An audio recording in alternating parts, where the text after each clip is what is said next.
I would just like to start off this morning by thanking the National Federation of Independent Business and Suzanne for hosting the webinar this morning. As you see on the screen here, there are several topics we're going to discuss this morning concerning the Safety Committee Program, and that is the Pennsylvania Workplace Safety Committee Program certification requirements. We'll talk a little bit about the online filing system, the HAND system, and then we're also going to provide you with some details on some resources that we have available to you all to help you through the certification process. One note I would like to make this morning relating to the presentation is that you're going to see that with all the templates and the resources and all the other materials that we provide to you, hopefully that's going to dispel some of the myths that we have concerning the program, that it's just too time-consuming and cumbersome to participate in for small employers. I can tell you that we have employers in the program with a minimum of 4 employees and employers in the program with thousands of employees, and we receive success stories from all of those employers concerning the program. One other additional piece of information prior to moving to the next slide is I'd like to just say that I'm going to be giving you a lot of information this morning. So one thing you should remember is that we're going to have contact information on the slides forthcoming. And at any time, if you have any questions on this program or the information or the specifics, we have staff at the Health and Safety Division that's just waiting to help you. So feel free to contact us with any of the information at any time.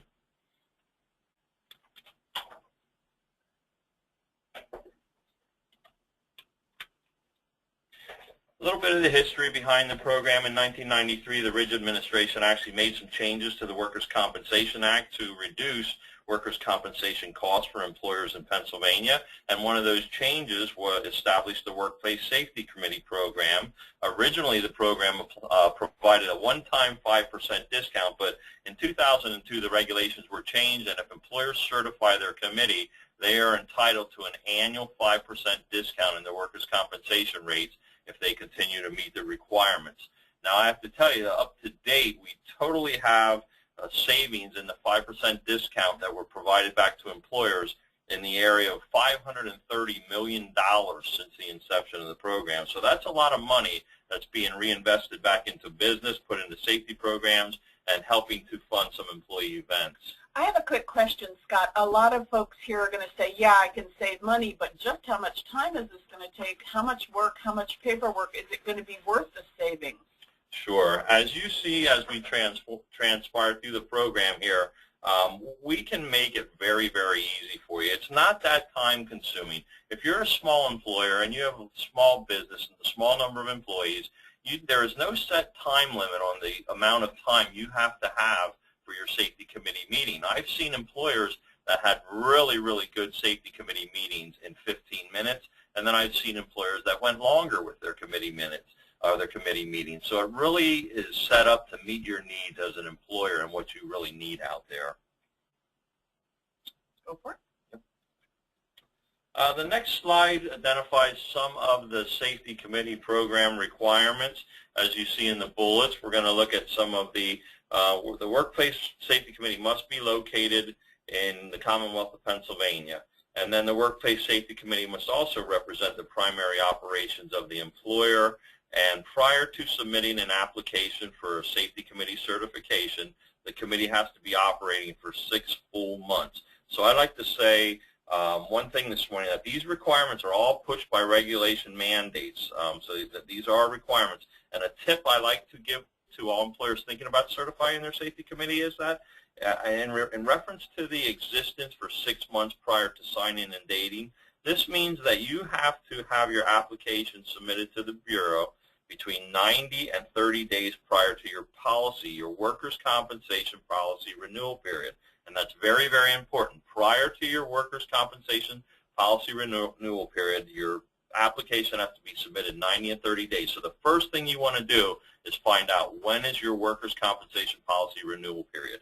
And go back from that time on a calendar, and I like to suggest that 9 months prior, and at the very least 7 months, you have your committee in place and up and meeting.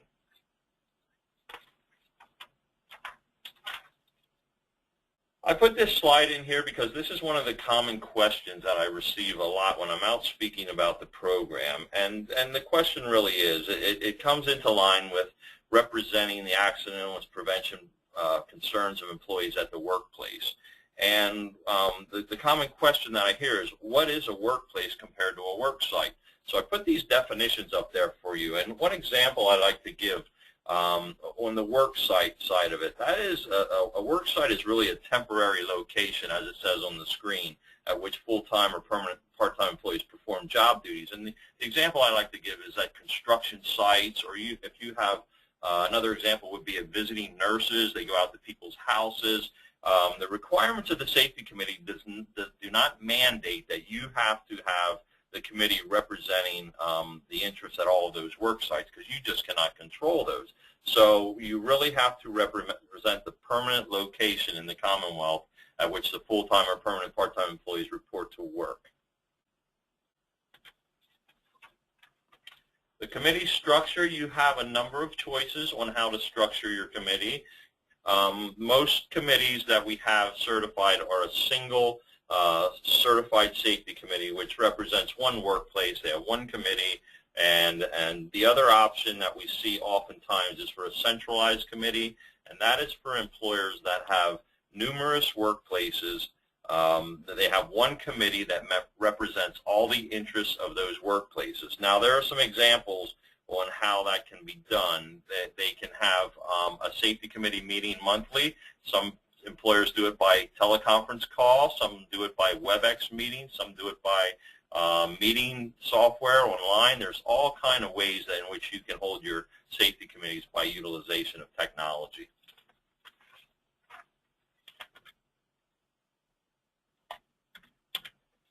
Committee member composition, that is how, you're probably out there thinking, how many people do I have to have on the committee?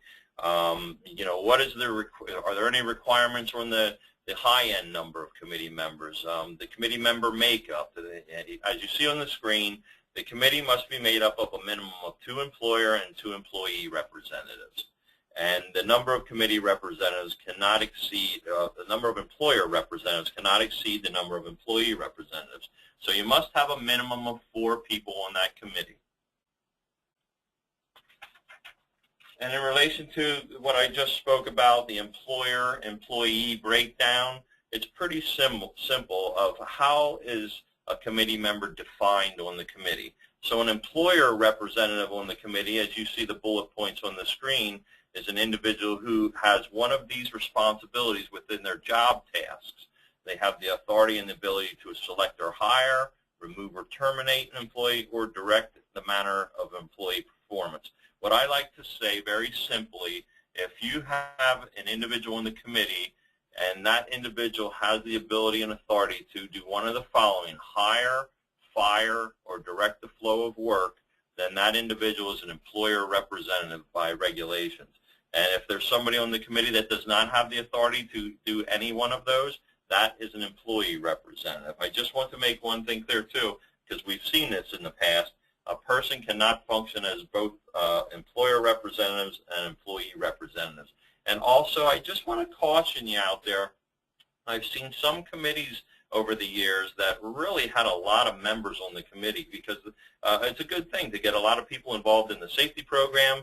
But I want to caution you that, the committees that we've seen work in the past and were best functional from an administrative perspective are committees in the area of 5, 6 members at the most. Now, you can always invite guests to the committee meetings. You can invite as many guests as you want. You can invite as many people to the trainings.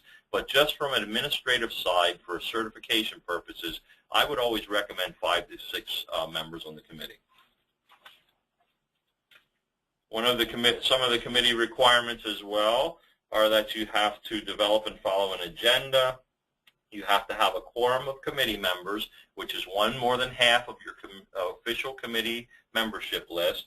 At each regular committee meeting, you must maintain and communicate committee meeting minutes, develop and maintain membership minutes. Now, these sound like a lot of things that you have to do here.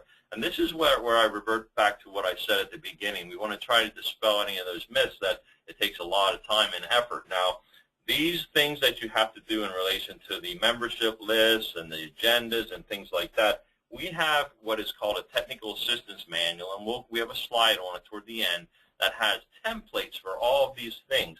And in fact, on one template for your meeting minutes, you can have your membership list, your meeting minutes, and your attendance list all on your meeting minutes, which will act as one document that represents all three of those requirements. So you're going to tell us how to make it simple. You've already made up forms. We just fill them out. They're rather short, and you're going to tell us how to access those before the end of this webinar.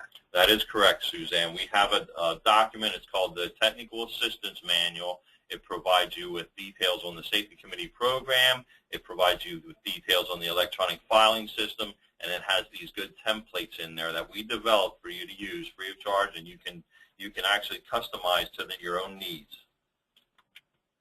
Some additional requirements, as you heard me talk about the attendance list.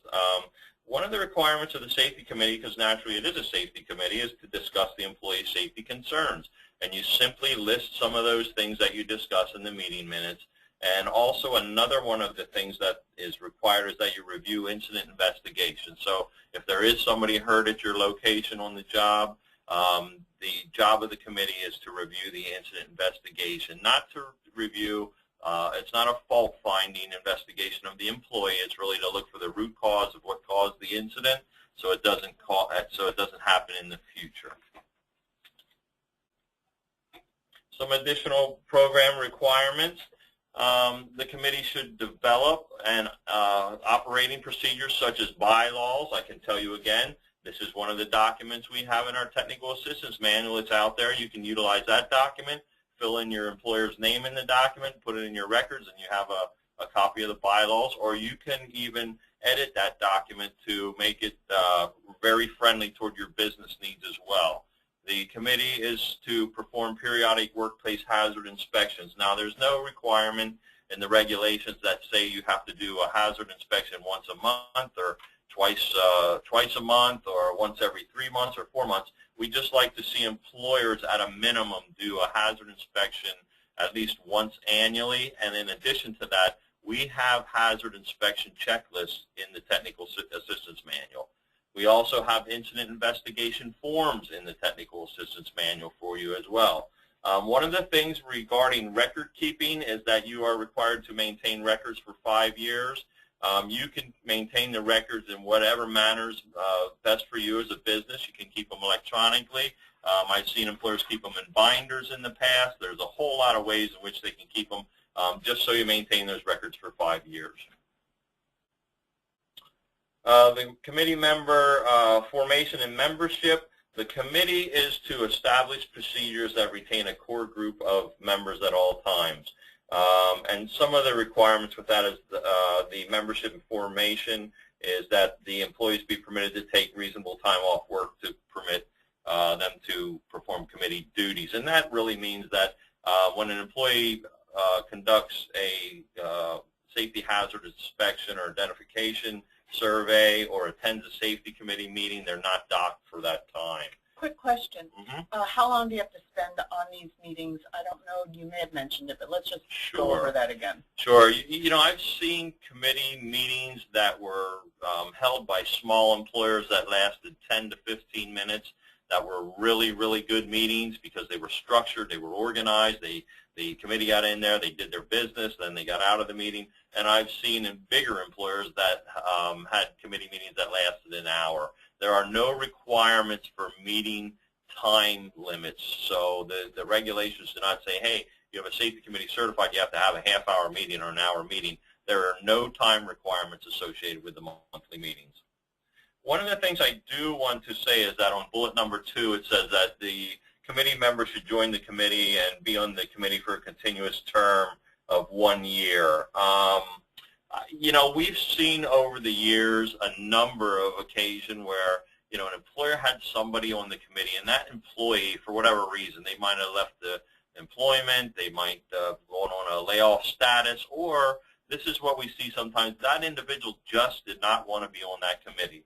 And we recognize that if there is somebody that is not on the committee for a continuous term of 1 year and there's a legitimate purpose for that, we are acceptable of that. We don't want to have individuals on committee committees that don't want to be there and are disruptive. Committee program requirements, again, committee members listed as official members must receive training prior to submitting the initial application and then annually after that. And these three trainings are hazard detection, incident investigation, safety committee structure, and operation. And they have to be provided, the trainings, by a qualified provider. Now, can I ask a absolutely. My antenna's going up in the interest of small business. Is this going to cost me? How much time is it going to take? Yikes. Very, very good questions. I do want to say that the good thing is there's a couple avenues for you to obtain this training. The Health and Safety Division has a resource called Pennsylvania Training for Health and Safety, or PATHS for short, P-A-T-H-S. Now, every month, that PATHS resource, they conduct 2 safety committee certification training sessions by webinar. The training sessions generally last between an hour and an hour and a half. You do it, you're done. Once a year you have the requirement to do that. And the thought behind that is that your safety committee is out there looking for the safety, on behalf of the safety interests for all your employees. So the main things that they're going to come across as a committee are hazard detection or hazards in the workplace and incident investigations if somebody gets hurt on the job. And then the safety committee structure and operation is naturally what are the requirements to certify the committee. So if they're trained, if the committee members are trained in those areas, we feel they'll amply be able to handle all the situations that arise. Does it cost money to get your employees and employee managers trained? All of the training sessions, the webinar sessions that are provided by the PATHS resource are free of charge. So there's not a whole lot out there that's free nowadays anymore. I can tell you this too, if you are an employer and you group with employers in your area or a local business group or something like that, we will come out and do an on-site training if you have 25 or more attendees in a location that can host the event. So we'll come out and do it, and that again is free of charge. Sounds like it might be easier on webinar. Yes, okay. Absolutely. And I can tell you the webinar is the #1 methodology in which we provide that training by far nowadays. That is really what the business wants. Annual filing requirements. The initial certification, as you heard me say previously, it's 6 months prior to certifying your committee, 6 months prior to your policy renewal period. That committee has to be up and running, and that certification application should come into us between 30 and 90 days. You heard me say about the 9 to 7 months prior, you should really have your committee up and running and ready to go. Annual recertification is a very simple process. It's about a one-page document, pre-populated within our electronic filing system. It takes you about 5 minutes to complete, and if you go on there annually, you're between 90 and 15 days for your renewal. That document will be on your dashboard. You click on the link. It's pre-populated. You update a couple data fields of information, hit submit, and you're ready to go for another year. Very simple. One of the bigger questions that we receive a lot is there a filing deadline grace period? We just do not have a grace period written within the regulations, so we have to be very stringent on our filing timeliness. So that's why we always mention that when we go out and talk, that you really should put a reminder up there. So find out when your workers' compensation policy period renewal is, and go back in the calendar 90 days back and put a reminder up there to file your certification application or your certification renewal application. That's the easiest way to do that. Another common question is, can the annual training count as a meeting? So, you know, as a small employer, and I know your time and your resources are very valuable. So instead of having to pull your employees off the job for another meeting, your training can actually count as one of your annual, your 12 meetings throughout the year. So I'd just like to mention, though, that you do have to maintain an agenda and your attendance list and all those good things like that we have pretty much on one document for that training meeting, but your training can count as one of your meetings throughout the year. So let me quickly ask, you have to have a meeting every month, is it? That's okay. Correct. And so if there's 3 areas that you have to take training. You could have one each month, and then 9 months you'd have to meet about the other matters. That's correct. Okay. Yep. You could do that. You could break your training down into one of the topics 1 month, one of the topics the next, and one of the topics the next. You could do that. You could take it all 3 at once. It's all up to you. If you break your trainings down into attend the one topic for 1 month, it's probably going to take you about 20 to 25 minutes for that topic, and that would count as your meeting, and then you could do it for the next topic and the next topic. That is correct. The online filing system, HANDS, that's a system that went into effect in back around 2007, and is our automated online filing system. So there's a number of ways to get to it. I do have a slide or two coming up. That probably is the easiest way for you to get to it, to follow our URL. And if we go into the next slide, that's a picture of what you'll see when you get into the HANDS system. The HANDS system actually went live in 2007. Prior to that, everything was done hard copy. Our approval rates were about 69 to 70% of all applications that came in. Since March of 2007, when we went live with the HANDS system, because we have online edits in the system now, we don't have to mail paper copies back and forth when a data field is missed. And you know, due to that and due to a change in the application, we made some very basic changes in the application with just wording and things like that. Our approval rate right now in the HANDS system is up over 98%. So 98% of all people that apply for certification, they're approved within the HANDS system. So they don't have to worry too much if they follow these basic rules. They should get through, and maybe you can help them if they run into an issue. Absolutely. I wanted to say that if you did not write down that web page, don't worry. I will email you a copy of these slides. Okay? Yes. And we'll put it up again before the end. Very, very good point. And some of the HANDS filing benefits in the system are, again, like I said, it's convenient, user-friendly, eliminates the mailings. I mean, before, you can only imagine somebody would send in their application, and some of the application, they would miss a field or two. We would send it back to them by mail. They would mail it back to us, and maybe they forgot another field. We would mail it back. Some cases, we were going back and forth 4 and 5 times. Now, when you do that online, instantaneously that is sent to one of the reviewers. The reviewer looks at it. If there's an issue, they send it back to you. And we'll work back and forth with you as many times as needed until that application is approved and you're certified. And that includes telephone calls and speaking with someone as well. How do I get started in the HANDS system?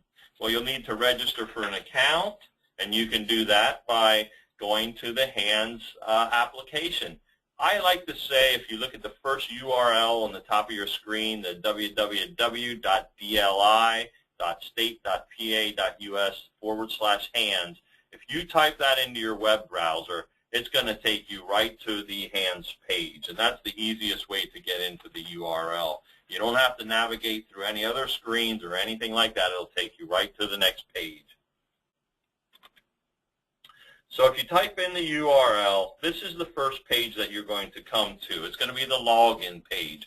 If you see the arrow on the page, right in the middle of the page, it says Login to HANDS. I know it's very small and hard to see, but trust me, that hyperlink is there, and it says Login to the HANDS system. You click on Create a User Profile in HANDS. It's the second link that you'll see on the page. There's only 2 of them there. So you'll click on Create a User Profile. You'll provide the requested information. We're asking you the basic information like your organization type, your organization name, your address, city, state, all that good stuff like that. You get toward the end, we're asking you to acknowledge that you are the person that has the ability to certify your committee on behalf of the employer. And you click yes for that, or you in the drop down and you hit enter, and that'll take you to the next page, your acknowledgments and agreements. I'm sorry, this is your acknowledgments and agreements page. Go for it. Yeah, so it's going to ask you your acknowledgments and agreements, and you just click on that stuff. It's also going to ask you, it'll take you, once you hit submit, log in, it'll ask you to create your username and your password. Very simple. You create a username, your password. I do want to say one thing. try to create a username and password that you're going to remember, because generally our stakeholders, our folks who we do business with, they'll go in and they'll certify their committee, and they won't go into this website for another year because they don't have to certify their committee or mess around with anything for another year. So but in the case that you do forget your username or your password, you give us a call, and we'll be able to walk you right through the process. In the years to come, or I should say in the months to come, we do plan on putting a link on there within the HAND system for you to retrieve your password. But right now you have to call if you forget. But these folks don't have to worry because that would be a year away when they... Okay. Absolutely, All right. absolutely. Some of the resources that we have available to you to help you through this program, as I said at the beginning of the call, first off, I'm providing you with a lot of information this morning. Do not hesitate at any time to give us a call at the Health and Safety Division at the Bureau of Workers' Compensation. Our contact information is toward the end of this slideshow, so do not hesitate at any time. We have people there, that's all they do. They're certification reviewers. They know the requirements. They're very friendly. They love to answer your questions, so at any time. And you can call us if you can't seem to find the number or the web page, and we'll have all this for you here at NFIB Pennsylvania. Okay, one of the biggest resources we have, you heard me talk about the 2 times a month webinars and the free training that we come out and do for you all. That is all as a result of what we launched, a program we launched in 2012 called the Pennsylvania Training for Health and Safety Resource. In 2012, we just thought that this would be a good resource, especially for small business that just did not have all the resources and the time to go out and hire a safety consultant.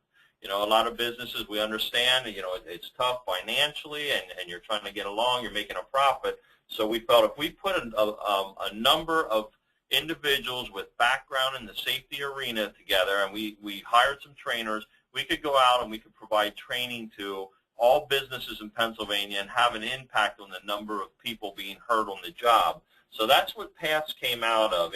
In 2012, when we launched it, we did a soft launch. We trained almost about 4,400 employees, and we had 28 different topics. Well, right now, we have up over 106 different topics. We'll come out and do safety training free of charge for 25 or more, and we have webinars practically every day of the week. We're running webinars free. Did you tell me that you had templates? Where would an employer find those? Right. The templates are going to be on the next slide, but I just want to say one more thing about this program here. This is the PATHS program. You can go onto the PATHS website, which you see on your screen here. It's the www.dli.state.pa.us/PATHS, and you can click on a training resources calendar, and it'll tell you what webinars are out there free of charge every day of the week. It will let you register for their webinars right on the website. You can register all your employees if you wish to. And it's not just specific to workplace safety committee trainings. Some of the trainings that we have just recently come up with and are pretty popular, we did one the other week and it had 280-some people on. That was a webinar that lasted about an hour. It was titled Dealing with Angry People. We have them on the Hazard Communication GHS. We have the Workplace Safety Committee. We have another one that's really popular right now, is the aging workforce. You know, all us baby boomers are, you know, we're starting to age a little bit, so that's becoming, it presents its own issues within the workplace with the aging workforce. Return to work programs, and another one that we have that we come out and we do free of charge is a defensive driving certification program that is certified through the National Safety Council. And every employee that sits through that 4-hour program receives a certificate that they can provide to their insurance carrier. And oftentimes the insurance carrier will reduce your auto liability rates if you sit through that program. That's all free of charge as well. Okay. Now, the Technical Assistance Manual, what you heard me talk about with the templates, this is where the Technical Assistance Manual is. If you go to www.dli.state.pa.us, you click on the Workers' Compensation icon, click on the Health and Safety Division on the left-hand bar, and then click on the HAND system. You'll click on the Workplace Safety Committee Technical Assistance Manual at the bottom. And this is the document. It's about 80 pages. It's a really good resource for you, not only for the Safety Committee program, just for safety in general. We do have all of those documents out there, the bylaws, the meeting minutes, the agendas, and all those good things like that. And it provides it to you in a format that will make it very, very easy for you. You can customize them to your needs, as I previously said. But I just want to say, too, this is not just for safety committees. Some of those checklists that are out there are ergonomic checklists. So if you have employers that are employees that are at a computer throughout the day, there's a checklist to make sure your computer station is set up accurately or correctly. There's personal protective equipment checklist. There's hazard inspection checklist, and so on and so on. So it's a very good resource for anybody out there. Our contacts at the Health and Safety Division, these email addresses are two resource accounts. The one on the top is for the Health and Safety Division, and the one on the bottom is if you have questions for PATHs. To be honest with you, if you send an email about safety to either one of these resource accounts, they're checked daily, it'll go to the right person that needs to respond to you. Now that's a lot to jot down, so not to worry. I will email everyone participating with these slides and with all the contact information after we're finished. Perhaps tomorrow morning you'll get that in the mail. That's correct. And we're going to post it on the NFIB.com/Pennsylvania website. Okay, wonderful. Is that it? One more screen we have here, and that's a little redundant. If you want to schedule classes, the number on the screen is there. I just want to say one of the things here, and I always have to mention this, that if you are thinking about forming a certified safety committee and you're looking for a trainer, in Pennsylvania the requirements on all workers' compensation insurance carriers are that they must provide somebody that is recognized with the credentials to provide safety committee training to their policyholders if it is requested. Now, the key there is if you go to your workers' comp insurance carrier and you ask for the training, some of the carriers charge and some do not. If you go to our website and you want to run through a webinar and attend the training in that manner, all that training is free. So you have the choice on how you want to do it. I just always put that out there that the carriers are required to do it. Some do it free, some do not. We always do it free if you'd like to utilize us. Okay, and now what I'd like to do is see if you have any questions, if you'd like to type them in. But please know that we are both going to be readily available by email. You can also ask questions via some of those email addresses that were given. We're going to provide you with those emails. Before we go, what I'd like to do also is quickly thank our sponsors, AT&T and PRL Incorporated in Cornwall, Pennsylvania. And we want to thank you all so much. We don't see any questions coming up, but feel free to call NFIB or the state, and I am going to give you my telephone number here. It's Suzanne Collins at 717-232-8582, extension 1. And my email is my married name, suzanne.stoltenberg@nfib.org. And you will be getting an email from me, not to worry, with the slide presentation with all the phone numbers and the contacts. Well, thank you so very much for bringing us this webinar. I greatly appreciate it, Scott. And as Scott said, he has people available by email and by phone every workday. So you should take advantage of that, and I'm sure you're going to save a lot of money. You think they will? Yes, absolutely. And I just want to say again, thank you, Suzanne, and thank you all for your interest in the program out there. And not just the interest in the program, but obviously if you're on the webinar today, for the interest in keeping your employees safe on the job.